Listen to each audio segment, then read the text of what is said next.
Hindi na makakapagmaneho pa kahit kailan ng 10 bus driver at mga konduktor nito matapos bawiin ang kani-kanilang lisensya matapos na magpositibo sa iligal na droga. Kalakip nito, nagbabala rin ng DOTR sa mga kumpanya ng bus kaugnay sa kanilang pananagutan.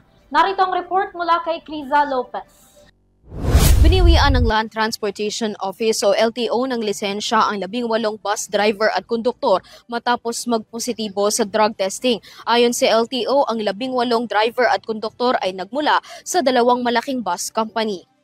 Ang naging desisyon ng LTO ay batay sa Republic Act 10586 at Republic Act 4136 kung saan hindi pinapahintulutan na magmaneho sa ilalim ng impluwensya ng ilegal na droga ang mga driver. Muling binigyang diin ni LTO Assistant Secretary Attorney Vigor Mendoza ng lisensya ay pawang mga permit o pribilehiyo na ipinagkakaloob ng gobyerno na maaaring bawiin o suspendihin kung sakaling maging banta sa kaligtasan ng publiko ang mayroon nito. Sa kaso ng mga driver, mas mabigat anya ang obligasyon ng mga ito dahil nagsasakay ito ng mas maraming publiko o mga pasahero.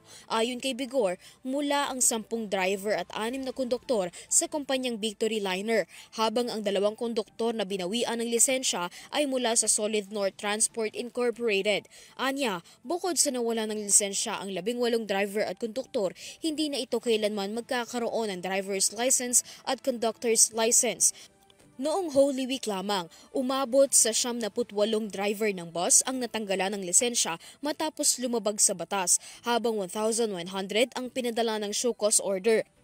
Nagbabala rin si Transport Secretary Vince Dizon sa mga kumpanya ng bus na malaki ang posibilidad na paging ang kanilang prangkisa ay bawiin kung mapatunayan na pinapahintulutan nitong magmaneho ang mga driver na nasa ilalim ng impluwensya ng droga. Para sa EuroTV News, Criza Lopez, sumasaludo sa bawat Pilipino.